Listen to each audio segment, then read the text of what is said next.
On passe maintenant à la SAE 2.05, gestion d'un projet, avec l'entreprise FarmInvest. Il s'agissait ici d'analyser les besoins de l'entreprise FarmInvest afin de proposer le cahier des charges d'un système orienté web permettant l'achat en ligne par les clients et la gestion de la base de données par l'entreprise. Pour ce projet, nous étions en groupe de 3 et nous nous sommes entraidés pour répondre aux différentes questions.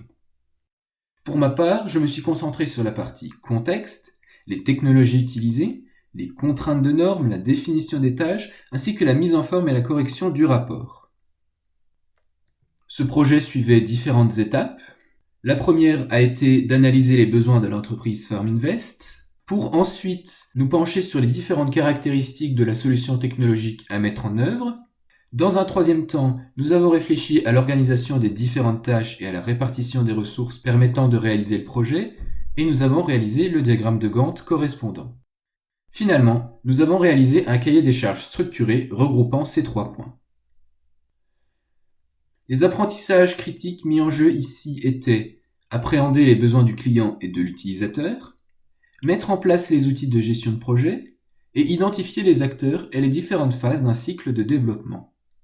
Tout ça en identifiant les problématiques du client et les enjeux économiques de l'organisation, en respectant les règles juridiques et les normes en vigueur, et en communiquant efficacement avec les différents acteurs d'un projet. Ce sujet était relativement facile à traiter, en effet, nous avons terminé avant la fin des heures prévues. Néanmoins, comme difficulté, on peut noter que le logiciel Gantt Project, qui nous sert à faire les diagrammes de Gantt, est assez pénible à utiliser.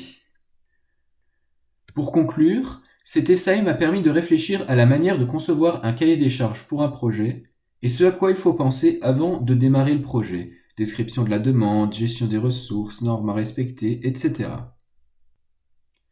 Vous trouverez ci-contre le cahier des charges constituant le rendu de notre projet.